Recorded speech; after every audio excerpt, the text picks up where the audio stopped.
स्वरूपी आले श्रीराम.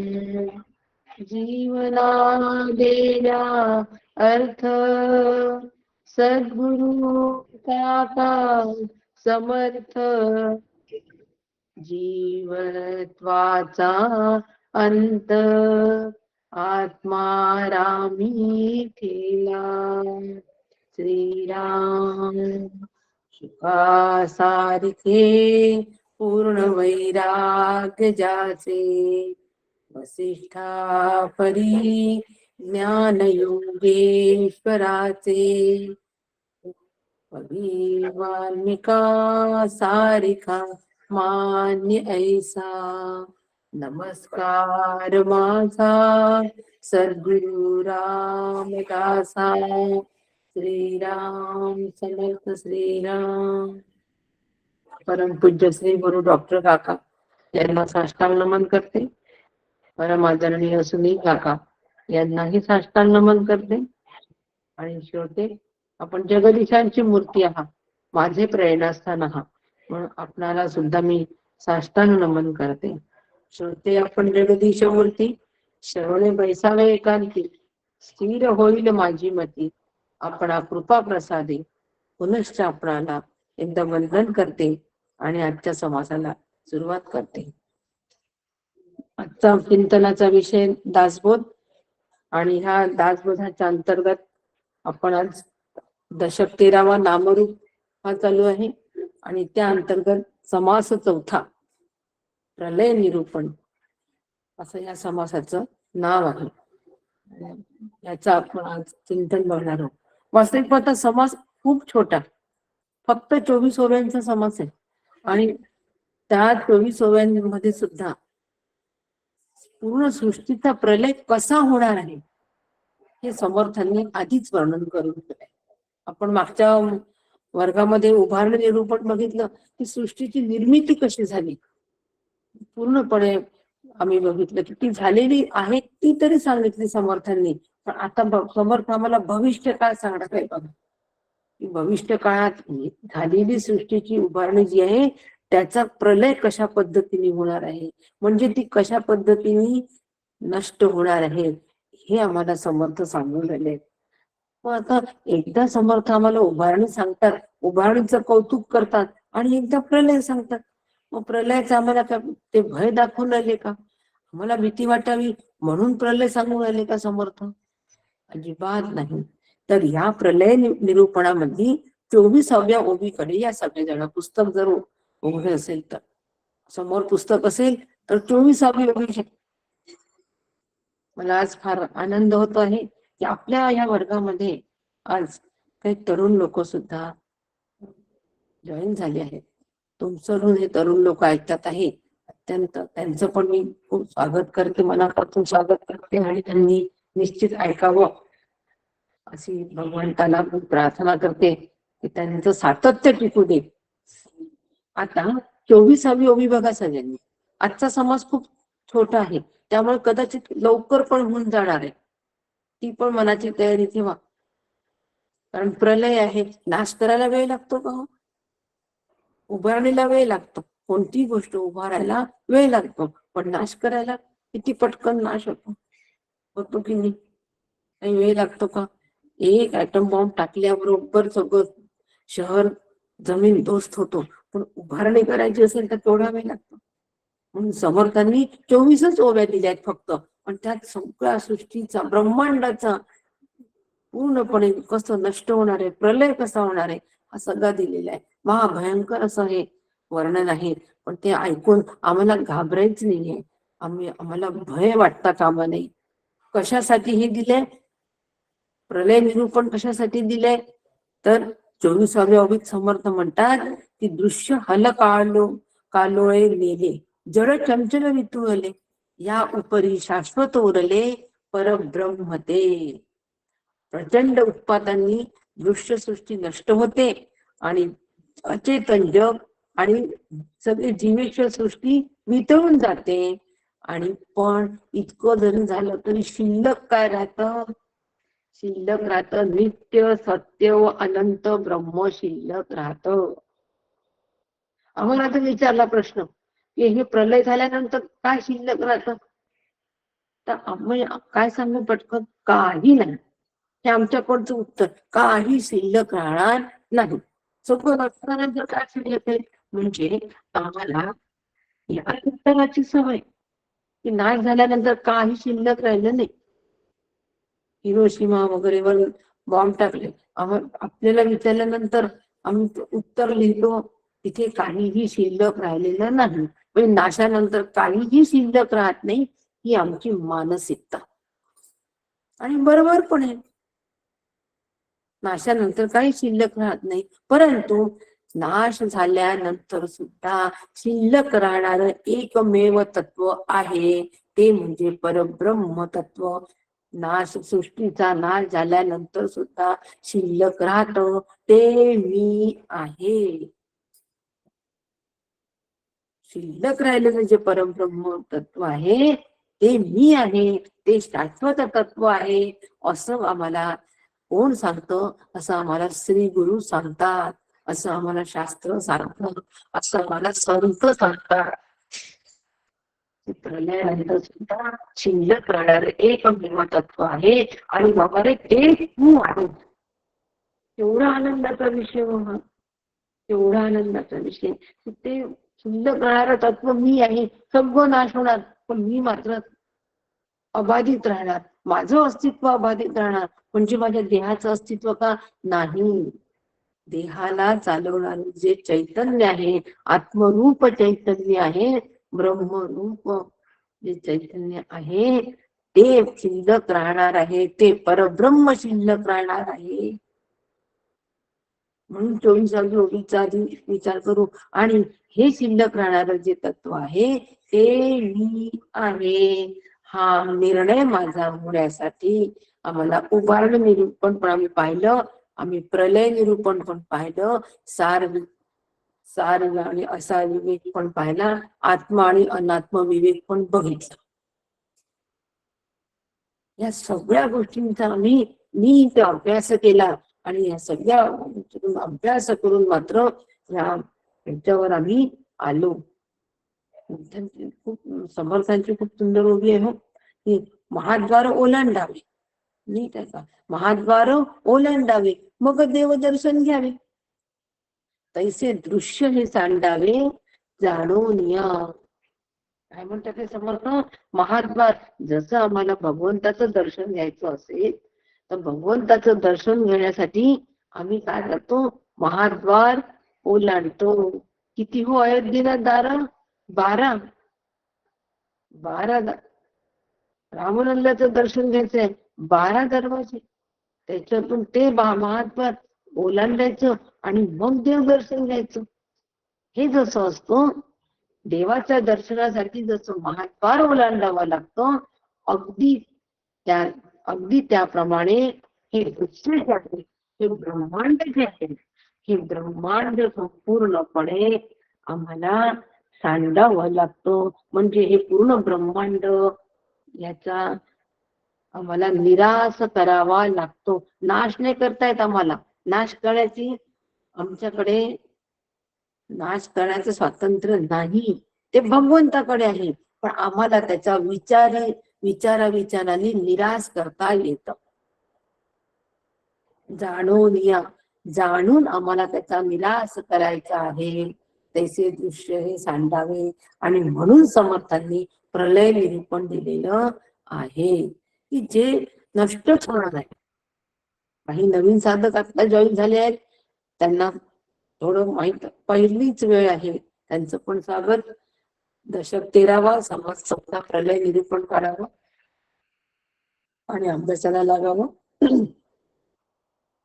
आज पुस्तक इथून हे निरूपण होत आहे, त्यामुळे वासंतीताई पांडे म्हणून जे आहेत त्यांच्या घरून हे निरूपण होत आहे. त्या वास्तुदेवतेला सुद्धा आपण नमन करायला हवं. त्या वास्तुदेवतेच्या कृपेने आपला आज निरूपण होणार आहे.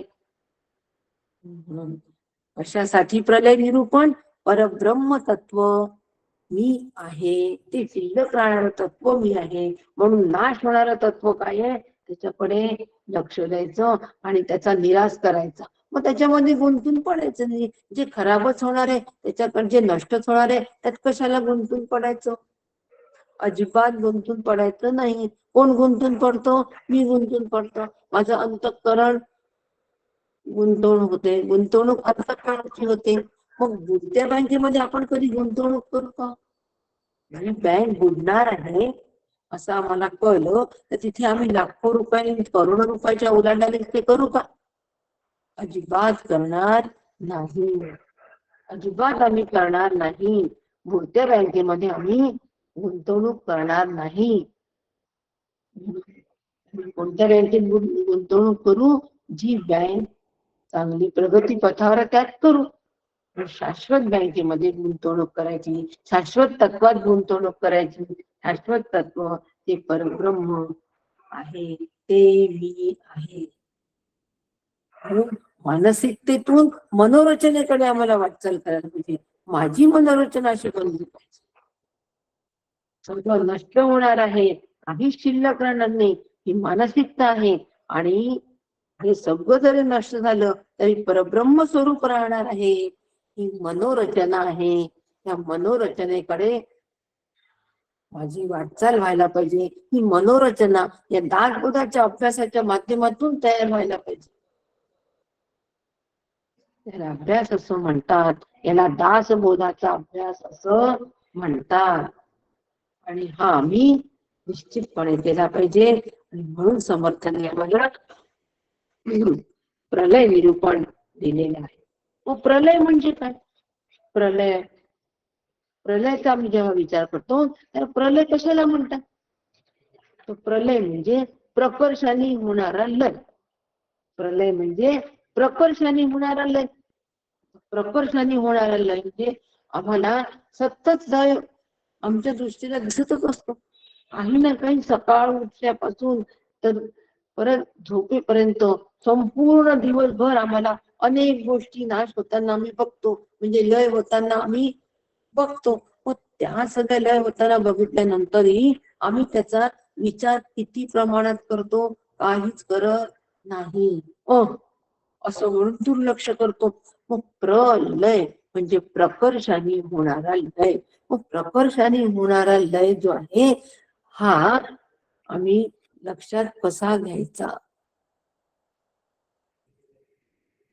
प्रकर्षाने होणारा लय घेण्यासाठी आधी आम्ही काय समजून घ्यायचं?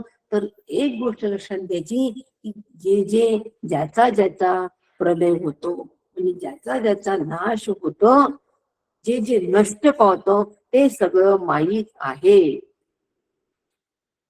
ते सगळं माईक आहे. आणि माईक असल्यामुळे मग या माईकाचा कशाला धाक बाळगायचा? तेवढ्या धाकात नसतो आम्ही. तेवढा त्या मायेच्या प्रभर आम्ही प्रभावामध्ये असतो, जबर प्रभावामध्ये असतो आम्ही. मायेच्या जबर प्रभावामध्ये आम्ही असतो. मायेच्या धाकामध्ये आम्ही असतो की नाही? प्रत्येकाने स्वतःला तपासून पहा. तैसी माया भयानक म्हणतात, माया भयानक विचार पाहता माईक. माया ही भयानक आहे, पण विचार जर पाहिला तर ही माया माईक आहे. मग मायेचा धाक कासया धरावा? समर्थ म्हणतात मायेचा धाक का धरावा? आणि आम्ही प्रत्येक वेळा या मायेच्या धाकामध्ये असतो की नाही? तो काय म्हणेल? धाक काय म्हणेल? असं कोणती मोठी गुन्हा केलाय की त्याच्या म्हणण्याने तुमचं काही वाया चाललंय? नाही. आम्ही जर असं वागलो नाही तर ते आम्हाला नाव ठेवतील. झालं धाक सुरू. आमचं कर्तव्य आहे हो. कर्तव्याचा एक लेबल, कर्तव्याचा एक शाप. आधी आम्ही या मायेच्या धाकातून निघाला पाहिजे. आम्ही या मायेच्या भयानकतेतून निघालं पाहिजे. आम्ही या मायेच्या जो प्रभाव आहे या प्रभावाच्या त्यातून निघालं पाहिजे.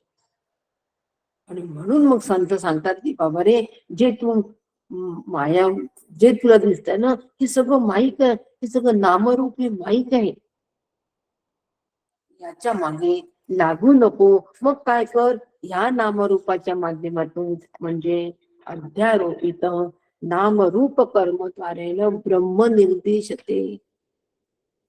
या नामरूपाच्या मार्फत ब्रह्माचं निर्देशन होत,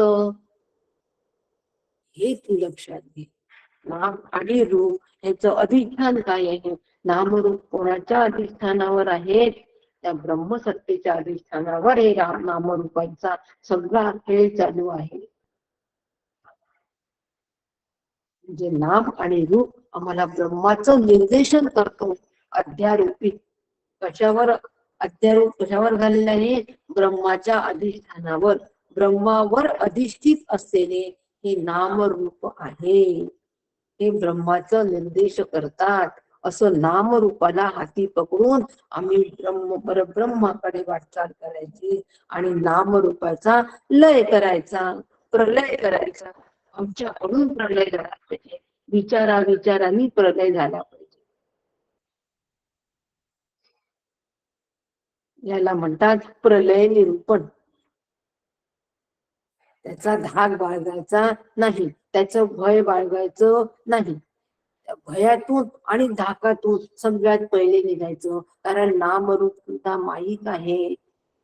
मायेच्या भयातून आणि मायेच्या धाकातून जोपर्यंत जीव निघणार नाही आणि प्रभावातून, 3 शब्द अगदी लक्षात ठेवा हो, त्या 3 गोष्टीतून जोपर्यंत हा जीव स्वतःला काढणार नाही तोपर्यंत आम्हाला परब्रह्म, शिल्लक राहिलेलं परब्रह्म उमगणार नाही.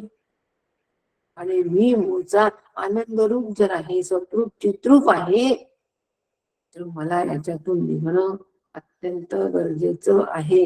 म्हणून आत्मनात्म विवेक, सारासार विवेक. देह अनित्य, आत्मा नित्य, हाची विवेक नित्यानित्य. सतत नित्य नित्य विवेक करा. देह अनित्य, आत्मा नित्य. प्रत्येक वेळेला आपल्याला विवेक करावा लागेल. आणि जड अनेक, आत्मा एक, नित्य, हाच आत्मनात्म विवेक. जितके काही जड आहे हे सगळं जड अनेक आहे, आत्मा मात्र एकमेव आहे, तो मी आहे. आत्मनात्म विवेक म्हणतात. सतत सारासार विवेक, आत्मनात्म विवेक, नित्य नित्य विवेक, याचा सतत सतत सतत वापर करायचा. आणि जेवढी उभारणी झालेली आहे, जेवढी ती उभारणी झालेली आहे, त्या सगळ्या ती उभारणी ही प्रलय, याचा प्रलय होणार आहे. म्हणून त्या उभारणीचे मागे लागायचं नाही, उभारणीचं कौतुक करायचं नाही आणि प्रलयाचं भय बाळगायचं नाही, प्रलयाचा धाक बाळगायचा नाही. हे आम्हाला समर्थांना विशेष करून सांगायचं आहे. आपण प्रत्येक क्षणाला नाशाचा अनुभव घेत असतो, हे आपल्याला माहिती आहे का? प्रत्येक क्षणाला आम्हाला प्रलयाचा अनुभव येतो. कसा अनुभव येतो? मी जर तुम्हाला सांगितले उदाहरण, तर तुम्ही म्हणाल की अगदी बरोबर, लयाचा अनुभव प्रत्येकाला येतो. कसा? लय म्हणजे नाश. यद दृष्टम तद नष्टम. जे जे दिसतं ते ते सगळं नासतं, जे जे दिसे ते ते नासे, नासे ते पुनरपी दिसे. त्याचा नाश झाला ते परत दिसतं. या वर्षी गहू पेरला, काही दिवसांनी गहू आला, पेरला, उगवला, मोठा झाला, पेरणी, त्याची कापणी झाली, नष्ट झाला. हे सृष्टीचं चक्र सुरू आहे. ज्याची ज्याची उत्पत्ती होते त्याचा त्याचा सगळ्यांचा नाश होतो. आम्ही नित्य बघतो. आज असलेली जी स्थिती आहे ती उद्या आमची राहत नाही. आज अत्यंत आनंदाचा दिवस, उद्या अत्यंत दुःखाचा दिवस, माहित पण नसतो. आज उभारणी, उद्या लय. आज प्रलय, उद्या उभारणी. सतत सृष्टी चक्र चालूच आहे. उभारणी लय, उभारणी लय, हे सृष्टी चक्र सुरू आहे. आणि ह्या सृष्टी चक्रामध्ये हा जीव भरडला जातो आहे. बस म्हणून प्रलयाचा अनुभव आम्हाला सातत्याचा आहे. स्वतः नाश, स्वतः विचार करून स्वतःचा नाश, म्हणजे हा तर जीवाचा अनुभव आहे. आमचा पण नाश होतोच आहे की नाही. रोज काही हजार डेड सेल्स आमच्या खाली पडतात. कुत्र हुंगत हुंगत जातो की चोरी झाली की चोराच्या ते काय हुंगतो, तो माती हुंगतो का? नाही.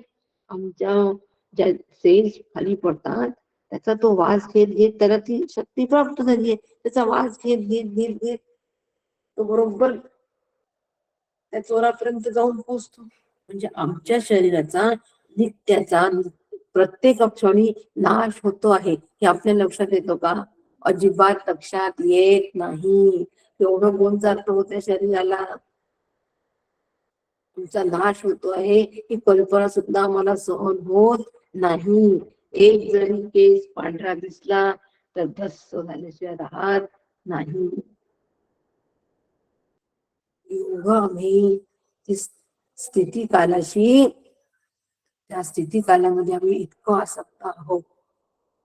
मरणीचं आम्ही एवढं कौतुक करतोय की नाशाकडे आमचं दुर्लक्ष होतो. म्हणून स्वतःचा नाश जो आहे हा आम्ही बघतोच आहे, परंतु तरी सुद्धा आम्ही सावध होत नाही.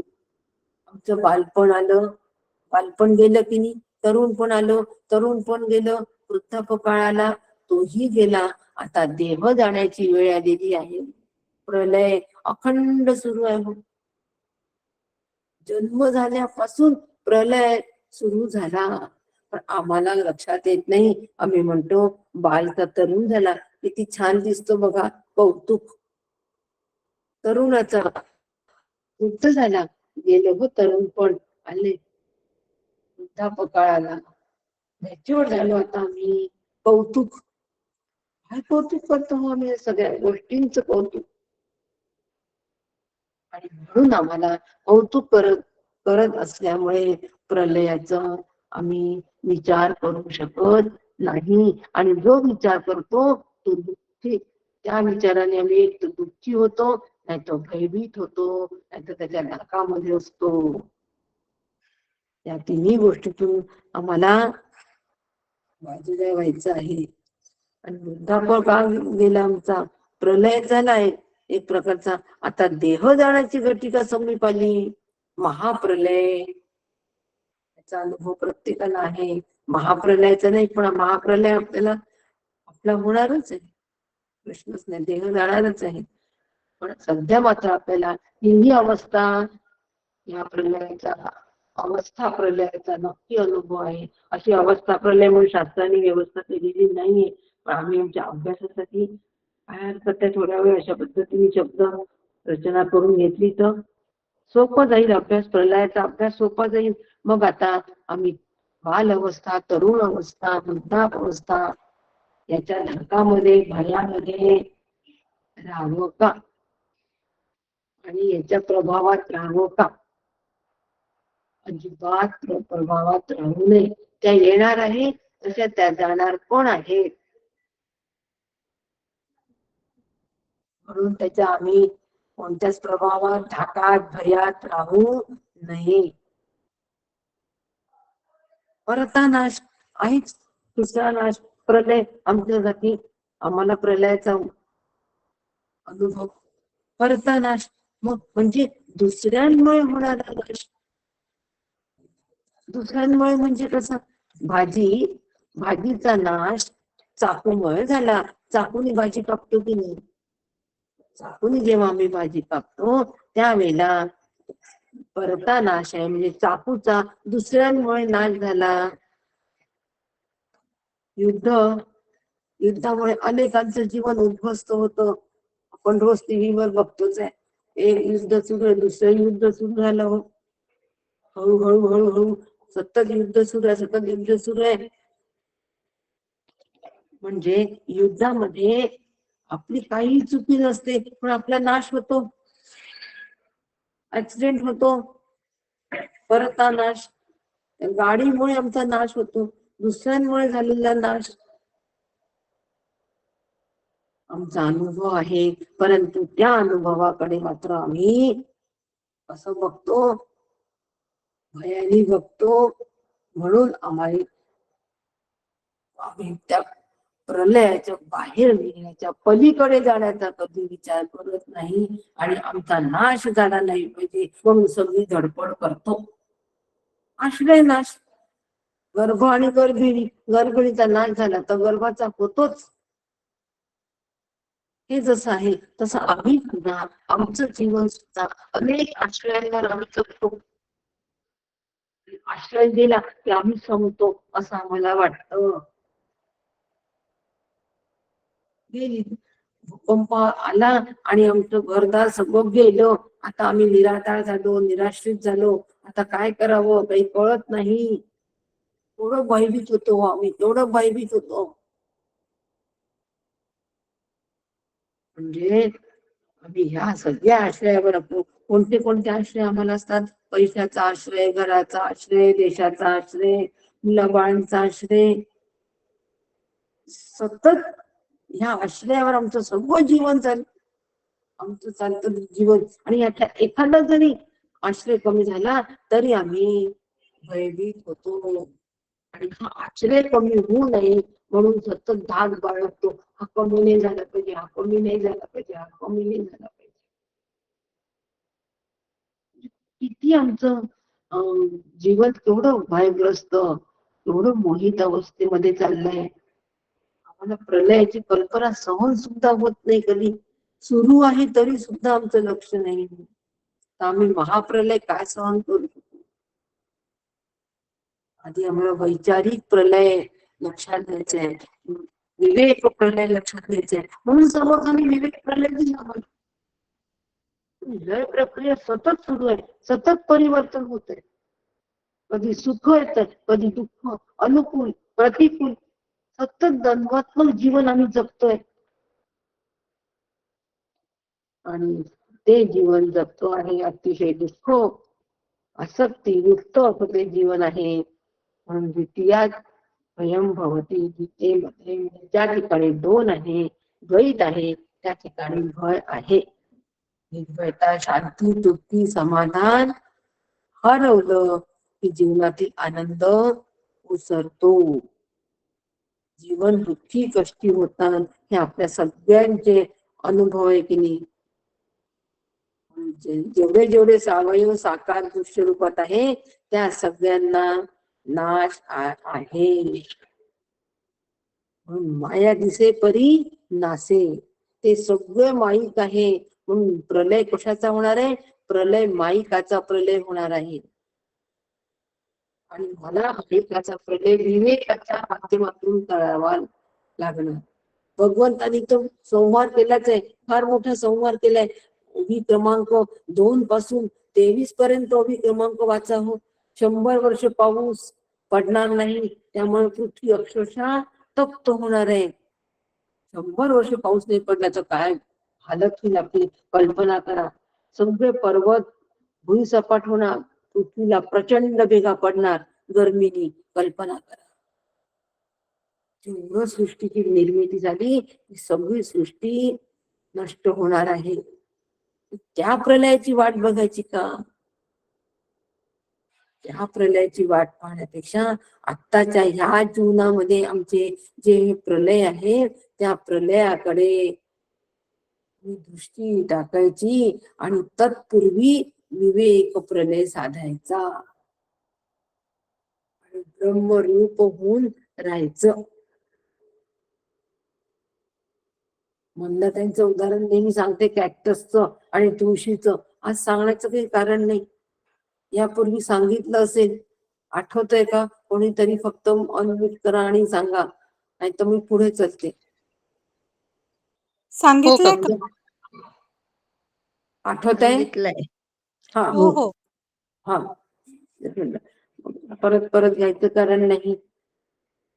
पूर्ण कॅक्टसच्या बगीच्यामध्ये फिरून कुठे आल्या? नामरूपाकडे पूर्णपणे निराश करून तुळशीच्या झाडापाशी जे आनंद देणारी कोण आहे, प्रसन्नता देणारी कोण होती? फक्त तुळस होती. प्रसन्नता देणारं कोण आहे? फक्त स्वरूप आहे. म्हणून ह्या नामरूपाचा निराश करत करत करत जीव ज्यावेळेला स्वरूपाकार होतो, म्हणजे स्वरूपापाशी येऊन थांबतो, स्वतःपाशी येऊन थांबतो, त्याच्यात तो विलीन होतो, तेव्हा एकदम तो प्रसन्न होतो, आनंदाला प्राप्त होतो. हे मंदाताईंच्या त्या कॅक्टसच्या बगीच्यातलं उदाहरण आहे. म्हणून आम्ही प्रलय जो आहे तो हा जो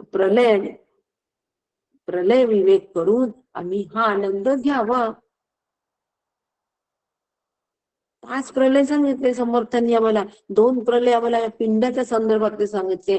गाढ झोप हा पण प्रलय आहे आणि मृत्यू हा या पिंडाच्या बाबतीतला प्रलय आहे. आणि ब्रह्मांडाच्या बाबतीमध्ये सुद्धा ब्रह्मदेवांची गाढ झोप आणि महाप्रलय, जे महाप्रलय याच्यामध्ये दिले की वायू विजांचे तडाखे, नेणे पृथ्वी अवघी तडके, कठीणत्व अव्यची फाके चहूकडे. वादळांचे विजांचे पृथ्वीला तडाखे बसून ती कापू लागते आणि तिचा टणकपणा चारी बाजूनी वितळू लागतो. आणि भयंकर वर्णन केलंय. एकदा आपण सांगतो मुलांना बापरे तिकडे जाऊ नको, ऐकतात का? ऐकत नाही, जातातच. परत सांगतो बापरे तिकडे जाऊ नको, बरं रस्ता चांगला नाही, तरीही ऐकत नाही. मग आणखीन भयानक वर्णन करतो आपण की तू जर तिकडे जाशील ना तर तिकडे काय आहे, मोठा एक राक्षस बसला आहे. असं मोठं काहीतरी भयानक उदाहरण त्याला देतो. मग त्याच्या लक्षात येतो, तो सावध होतो की हा आपल्याला आता तिकडे जायचं नाहीये, तिकडे राक्षस बसला आहे असं आईने सांगितलंय. आता आपण तिकडे जाऊ नये का? राक्षस सांगावा लागतो. नसलेला राक्षस तिथे उभा का करावा लागतो? कारण त्याच्या भयाने तरी तो तिकडे जाणार नाही, तो योग्य वाटेला लागेल. तसं आम्हाला एकदा संतांनी सांगितलं की हे सगळं नामरूपाचे जे जगत आहे, ब्रह्मांड आहे, हे माईक आहे रे बाबा. त्या माईच्या प्रभावात राहू नको. पण आम्ही ऐकलं का? अजिबात ऐकलं नाही. या सृष्टीची उभारणी झाली आहे, तशीच तिचं लय पण होणार आहे. ज्याला ज्याला उत्पत्ती आहे, स्थिती आहे, त्याला लय पण आहे. किती मृदू भाषेमध्ये सांगितलं हो आम्हाला शास्त्रांनी, संतांनी, श्री गुरुनी. पण आम्ही ऐकलं का? अजिबात ऐकलं नाही. अजूनही आम्हाला कौतुक आहे, उभारणीचं कौतुक अद्यापही आहे, त्याचा अहम आम्हाला अजूनही आहे. काय पहा, माझ्यासारखं मी काय स्वतःला बनवलंय बघा जर एकदा. अरे बाबा तू कोण बनवणार आला? मी स्वतःला या परिस्थितीतून वर उभं केलं आणि या नावलौकिकापर्यंत आलो. काय कौतुक असतं हो उभारणीचं. आणि प्रलय मात्र सरसकट नजरेआड झालेला असतो. म्हणून संतांनी आधी सौम्य भाषेत आम्हाला सांगतात आहे की जे बाबा उत्पत्ती आहे त्याला नाश आहे, आम्ही दुर्लक्ष केलं. काय जबरदस्त मायेचा पगड आहे. म्हणून आता समर्थांना कडक भाषेमध्ये सोटा घेऊन सांगावं लागलं. आता कळलं. त्या मुलं, काही ते मुलं असतात राक्षसाची पण भीती वाटत नाही, मग तरी पण जातातच तिकडे. मग मात्र त्यांच्या पायावर 2 रत्ते बसल्याचे राहत नाही. ते आई वडील मात्र त्यांना आता साम दाम दंड भेद सगळं करून मग कळतो ना, अरे पायावर चक्रात बसल्यानंतर कळतं की जाऊ नये तिकडे. असं समर्थांनी आम्हाला अत्यंत अक्षरशः भयानक वर्णन करून सांगितलंय की हा सगळ्या ब्रह्मांडाचा प्रलय होणार आहे रे बाबा. या तो प्रलय त्याचा होणार आहे, ते नाश होणार आहे. त्याच्या मायेत तू किती राहतोस, त्याच्या मागे तू किती राहतोस. व्यवहारापुरतं सगळं सोडून जंगलात बस असं तर आम्हाला सांगत नाहीये. व्यवहारापुरता माया जमव. फार माया जमवली हो त्यांनी. 4 पिढ्या बसून खाती एवढी माया जमवली. एवढी माया जमवायला शास्त्राने सांगितलंच नाहीये. किती माया जमव, तुझं पोट चांगलं भरेल, व्यवस्थित भरेल, तू नामस्मरण, तू भगवत चिंतन नीट करू शकते. भगवत चिंतनाच्या आड तुझ्या मध्ये या कोणतीही दुःख समस्या येणार नाही. इतपत तुझं व्यावहारिक जीवन तू सुखाचं ठेव, तितपतच माया जमव. आणि बाकी उरलेला वेळ मात्र सगळा कशात घालो? निरासात. कशाच्या? ह्या मायेच्या निरासात घालो, त्या अभ्यासात घालो, निरासाच्या अभ्यासात घालो. म्हणून आम्हाला हे भयानक वर्णन सांगून राहिले की आता तरी आम्ही शहाण होऊ की एवढं ब्रह्मांड आहे, जे आम्हाला खरं वाटतंय, ते आम्हाला आमचं वाटतंय, ते एक दिवस अक्षरशः खाक होऊन जाणार आहे. पृथ्वीने आपला टणकपणा टाकला व ती ज्वालामय बनली.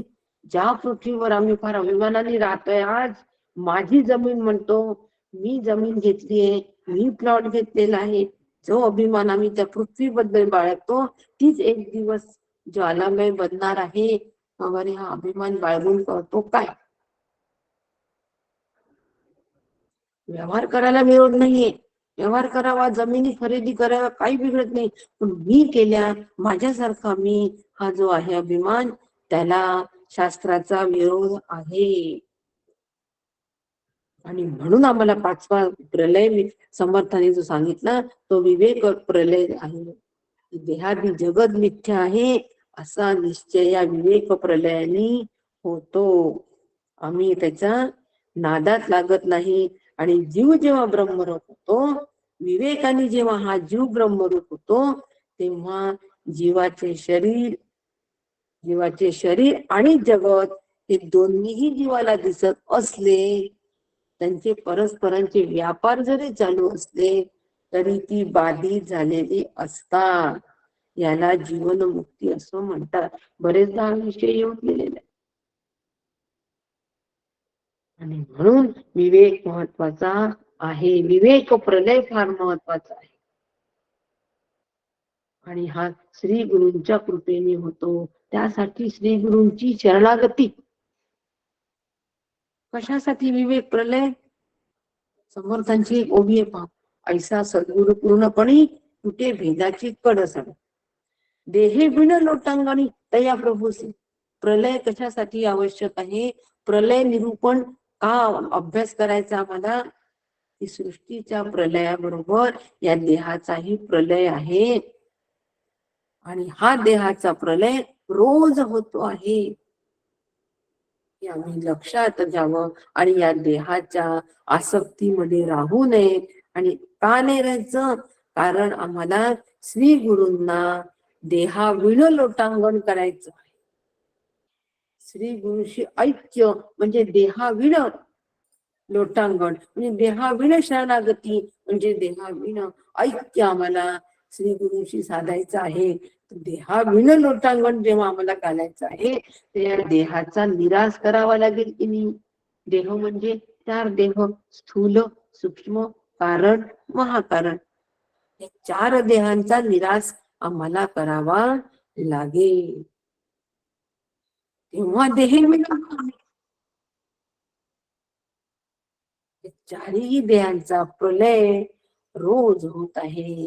याकडे आम्ही लक्ष द्यायचं आणि त्यात न गुंता, न रमता, आणि चार देहांच्या पलीकडे असलेले जे श्री गुरु आहे, जे गुरुतत्व आहे, त्या गुरुतत्वाशी ऐक्य जर आम्ही केलं तर देहे विण लोटांगण होत. आणि असं लोटांगण घालण्यासाठी मला प्रलय निरूपणाचा अभ्यास करायचा आहे. त्यासाठी अभ्यास करायचा आहे. आणि म्हणून त्यासाठी अभ्यास करण्यासाठी आम्हाला विवेकाची कास धरायची आहे. मग आता देह अचेतन जड, म्हणजे दुसऱ्यांना तो जाणतो का? नाही, अजिबात नाही. मग हे देह, मग हे जाणणं कोणामुळे होतं? हे आत्म्यामुळे होतं. ते चैतन्य मी आहे, ते चैतन्य मी आहे असा आम्हाला पिंडाच्या बाबतीत सारखा विचार करावा लागेल. आणि असा विचार ज्यावेळेला आम्ही करू, म्हणजे हा विचार कोणता आहे? आत्मनात्म विचार आहे. हा विचार कोणता आहे? आत्मनात्म विचार आहे. हा मला पिंडाच्या बाबतीत करायचा. म्हणजे मी कसा आहे मग आता? मी आत्मरूपाने जर आहे, तर मी सतरूप आहे. मी कसा आहे? मी सतरूप आहे. मी सतरूप आहे हा निर्णय आम्हाला आत्मनात्म विवेक करून करायचा आहे. असत काय आहे? जे जाणार तत्व आहे, जे अचेतन जड आहे, ते असत आहे. आणि सतरूपाने मी आत्मा आहे. मी सतरूप आहे हा विवेक आम्हाला या ठिकाणी करायचा, असताचा प्रलय करायचा आणि सत्तत्वाचा निर्णय करायचा. आत्मनात्म विवेकानं आत्मनात्म विवेक करायचा. मी सतरूप आहे. मी चित्रूप आत्माची रूप आहे. सारासार विवेकाच्या माध्यमातून ब्रह्मांडाचा सगळा प्रलय जो आहे तो लक्षात घ्यायचा आणि या अधिष्ठान ब्रह्मांडाचं जे आहे ते मी आहे. आता आपल्याला या सगळ्या सृष्टीमध्ये या ब्रह्मांडाचं नेहमी ज्ञान होत असतो की नाही? आम्ही या ब्रह्मांडाकडे ज्ञानाच्या बघतो की नाही? अमेरिका कुठे आहे? इकडे. युद्ध कुठे सुरू आहे? इकडे. अयोध्येत काय चालू आहे? असं असं सुरू आहे. हे सगळ्याच आम्हाला काय झालंय? ज्ञानच झालंय की नाही? म्हणजे ज्यावेळेला आम्ही सारासार विवेक करतो त्यावेळेला आत्मा चित्रूप आहे हा निर्णय आमचा व्हायला हवा. आत्मा सद्रूप आहे, आत्मा चित्रूप आहे आणि तो आनंद घन आहे. हा नित्य नित्य विवेक आणि आनंद घन हा निर्णय व्हायला पाहिजे. नित्य काय आहे? आत्मा. अनित्य काय आहे? देहादी जगत. त्याचा प्रलय होतो आहे. आणि म्हणून मी सतरूप चित्रूप आनंद रूप आहे. म्हणजेच मी सच्चिदानंद आहे. हा निर्णय माझा प्रलय निरूपणाचा अभ्यास करायचा. हा प्रलय समजून घ्यायचा, सृष्टीचा प्रलय समजून घ्यायचा. एवढा भयानक आम्हाला तो दिलेला आहे. आणि कशासाठी दिलेला आहे? तर ब्रह्मस्वरूपामध्ये आम्हाला लीन व्हायचं आहे. त्या ठिकाणी नामरूपाचा माणूस सुद्धा राहत नाही. ज्यावेळेला आम्ही असलेल्या स्वरूपामध्ये लीन होऊन आत्मरूपामध्ये ज्यावेळेला लीन त्यावेळेला नामरूपाचा माणूस राहत नाही. म्हणजे नामरूप हे नष्ट होतात का? नाही. त्याचा विवेक आणि आम्ही प्रलय केला, विवेक आणि आम्ही त्याचा विनाश केला, मग आम्हाला नाम आठवत नाही. मंदाताईशी बोलत होतो आणि बोलता बोलता मी प्रश्न केला मंदाताईंना, फार सुंदर आहे. नामरूपाचा माणूस कसा राहत नाही हे त्यांना मी प्रश्न केला. तुमच्या समाजामध्ये इतकं लोक आहेत आणि सगळेच तुमच्यावर प्रेम करतात, सगळे तुमच्यावर प्रेम करतात, जेव्हा पाठ प्रेम करतात, मग तुम्हाला या लोकांचा जो विरह आहे हा तुम्ही कसा सहन करता? आम्हा लोकांचा विरह होतोच की नाही? आमच्याकडे आल्या, आम्ही इतकं तुमच्यावर प्रेम करू आहे, तर मग आम्हाला सोडताना तुम्हाला वाईट नाही वाटत का? असा मी त्यांना प्रश्न केला. कारण आपली बुद्धी कशी असते? आपली बुद्धी ही प्रापंचिक असते, अविद्यायुक्त अशी आपली बुद्धी असते. त्या बुद्धीवर सगळे अविद्येचे संस्कार असतात की वियोग, जुळणे, वियोग होणे, वियोगाचं दुःख, सगळे संस्कार घेऊन आम्ही परमार्थात येत असतो. मग आम्हाला श्री गुरूंचा सुद्धा विरह सहन होत नाही. मग त्यावेळेला शिवगडला गेलं की आनंद आणि निघताना दुःख. म्हणून मंदाताईंना प्रश्न केला. मंदाताईंनी उत्तर का द्यावं मला? मंदाताई म्हणाल्या, बरोबर आहे तुझं म्हणणं, माझ्यावर सगळे जण खूप प्रेम करतात, खूप प्रेम करतात. त्या प्रेमाला काही दुसरी उपमा नाही. परंतु ही सगळी जी प्रेम करतात ना माझ्यावर, त्यांना सोडताना मला दुःख याच्यासाठी होत नाही. कारण माझं प्रेम फक्त अद्वैतावर आहे. माझी जवळी फक्त अद्वैताशी आहे, अद्वैताशी आहे. जी अद्वैत आहे त्या अद्वैताशी माझी जवळीक आहे. म्हणजे जे अद्वैत तत्व आहे, प्रत्येकामध्ये असणारं ब्रह्म तत्व जे आहे, अद्वैत आहे, त्याच्याशी माझी जवळीक आहे. कारण ते आणि मी एकच आहे. सिद्ध भेद. आज दुपारी पुसदच्या प्रवचनामध्ये भेट सांगितली, काकांनी फार सुंदर सांगितली. 6 भेटी सांगितल्या. त्यामध्ये एक नेत्र भेट, एक गळा भेट, एक मैत्री भेट, एक मातृ भेट, एक सिद्ध भेट. एक कोणती? सिद्ध भेट. म्हणजे एक शारीरिक भेट, एक वैचारिक भेट आणि एक सैद्धांतिक भेट. पिता पुत्रांची भेट, आई मुलाची आईची भेट, भरत भेट, रामाची भरत भेट प्रसिद्ध आहे. शारीरिक भेट आहे. वैचारिक भेट, विचार एकत्र झाले म्हणून भेट. तुमचे आणि आमचे विचार जुळले म्हणून आमची तुमची नेहमी भेट होते. कोण कोण कुठले हो? एक औरंगाबादचा, एक पुण्याचा, एक धुळ्याचा, एक पुसदचा, तरी आम्ही भेटतो गुगल मीटवर.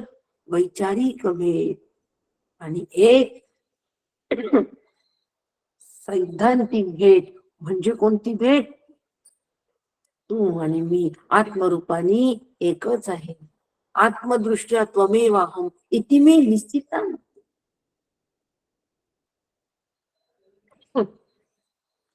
अशी भेट जी आहे त्याच्याशी माझी जवळीक आहे. मी त्याला भेटत असते, त्याच्यामधल्या त्या तत्वाशी माझी भेट होत असते. आणि म्हणून मला तुम्ही लोक माझ्यापासून दूर गेले असं कधीच वाटत नाही. मला दुःख होत नाही असं नाही म्हटलं. काय सुंदर मांडणी केली. तुम्ही लोक दूर गेले असं मला कधीच वाटत नाही. काय मांडणी आहे शब्दाची. माझी जवळीक अद्वैताशी. माझी सगळ्यांची आपली जवळीक कोणाशी पाहिजे? अद्वैताशी पाहिजे. पण तत्पूर्वी मला त्या सगळ्या गोष्टींचा जेवढे जेवढे सावयव आहे, आकार आहे, त्या सगळ्याचा प्रलय करायला हवा. म्हणजे निराश करायला हवा. तेव्हा माझी अद्वैताशी जवळीक होईल. ती सिद्ध भेट. सकाळी तुझे निवडीशी सिद्ध भेट विसरूसे. तुझ्या भेटीचं निमित्त झालं पण आपली सिद्ध भेट हुकली झाले. ती विस्कटली, ती विस्कटू देता कामा नये. मग वियोग होणार नाही, कोणाचा योगही येणार नाही आणि वियोगही होणार नाही. आता काय शिल्लक राहिलं? परब्रह्म. आता या परी शाश्वत उरले परब्रह्म. अशा पद्धतीने जर आम्ही प्रत्येक गोष्टीचा प्रलय निराश करत गेलो, प्रलय म्हणजे निराश करत गेलो, विवेकाच्या माध्यमातून निराश करत गेलो. 3 अवस्था आहे आमच्या देहाच्या. बाल, तरुण आणि वृद्धावस्था. या तिन्ही अवस्थेत, या तिन्ही अवस्थांचा निराश केला. या तिन्ही अवस्थांमध्ये काय आहे? एक कॉमन तत्व कोणतं आहे? ब्रह्मतत्व. वाटतं का आपल्याला लहानपणचा मी आणि आता वृद्धापकाळातला मी हे वेगवेगळे आहे असं कोणाला तरी वाटतं का? शरीर वेगवेगळं आहे, शरीर बदललं हे मान्य करतो, पण मी बदललो का असं मान्य करतो का कोणी? कोणी नाही. दुसरे पाहतात तुम्ही बिलकुल बदलले नाही. तुम्ही लहानपणी जसे होते ना अवखळ थट्टेखोर मध्ये, तशीच आत्ता आहे. तुम्ही नाही बदलले, तुमच्यात नाही बदल, तुमच्या शरीरात बदल झाला. नकळतच त्यांनी आम्हाला सांगितलं. काय सांगितलं? प्रत्यभिज्ञा ज्ञान सांगितलं. प्रत्यभिज्ञा ज्ञान असं म्हणतात. मग आता या ठिकाणी लय कशाचा झाला? 3 देहाचा लय झाला. आणि त्या तीन देहाच्या अंतर्गत असलेला जो मी आहे, म्हणजे जे आत्मतत्व आहे, ते अबाधित राहिलं. या उपरी शाश्वत उरले परब्रह्म. प्रलय, तीन अवस्थांचा प्रलय केला, तीन काळांचाही प्रलय केला. भूत, भविष्य, वर्तमान काळ, तिन्हीचे प्रलय केला. भूतकाळ भूतकाळ गेला, वर्तमान काळाला म्हणजे भूतकाळ, मागचा क्षण भूतकाळ जमा झाला. भविष्य आला म्हणजे भूतकाळ वर्तमान दोन्ही आले. एक काळ आला तर दुसरा राहत नाही. परंतु तिन्ही काळामध्ये आत्मतत्व आहे आहे आणि आहे. ते मात्र भूतकाळात होतो, आता आहे असं कधीच होत नाही. माझा देह जन्मापूर्वी नव्हता, जन्मानंतर आहे, मृत्यूनंतर संपणार आहे असं आत्मतत्व नाही. ते मी आहे. या उपरी शाश्वत उरले परब्रह्म. ते तिन्ही काळाचा प्रलय म्हणजे निराश केला, विवेकाने निराश केला. आणि तो आमचा अनुभव पण आहे. वर्तमान काळ आहे म्हणून भूतकाळ आहे, भविष्य काळ आहे म्हणून वर्तमान भूतकाळ आहे. आमचा अनुभव नित्याचा. त्याच्याकडे, त्या अनुभवाकडे जर अशा दृष्टीने बघितलं तर नित्य या उपरी शाश्वत उरले परब्रह्म ते मी आहे. ते परब्रह्म मी आहे. अशा पद्धतीने आम्ही विचार करायला पाहिजे. म्हणून तीन अवस्थांचा प्रलय, तीन काळांचा प्रलय, तीन गुणांचा प्रलय म्हणजे निराश. आणि तो निराश आम्ही ह्या सगळ्या निराश करायला का तयार झालो, का तत्पर झालो, कशासाठी आम्ही हे सगळं तत्पर तयार झालो? तर आम्हाला ह्या प्रलय निरूपणामध्ये भयानकता, प्रलयाची भयानकता लक्षात आली. प्रलयाची भयानकता लक्षात आली की पाण्यामध्ये मेलेले मासे आणि सर्पाचे पर्वता एवढे ढीग. काय भयानकता आहे. पर्वता एवढे ढीग, सापाचा जो पर्वता एवढ्या ढीग आमच्या समोर असला तर आम्ही काय करू? एवढं भयभीत होऊ. सगळं पाणीच पाणी, सगळीकडे, कुठे जमीन नाहीच. आणि एवढं पाणी नसताना एकदम उष्णता तयार झाली, आणि एकदम उष्णता तयार होऊन सगळी एकदम वाफ झाली तयार, आणि जमिनीला भेगाच्या भेगा पडल्या, एवढ्या मोठ्या भेगा की आता त्या भेगेमध्ये आम्ही फसतो की काय अशी गत तयार झाली. एवढं रौद्र स्वरूप प्रलयाचं, एवढं रौद्र स्वरूप प्रलयाचं, सगळं असंभाव्य असं वाटतं आम्हाला. पण असं होणार आहे प्रलयकाली. मग प्रलयकाली ज्या वेळेला हे सगळं नष्ट होईल तेव्हा आम्ही विचार करू असं म्हणलं तर शक्य आहे का?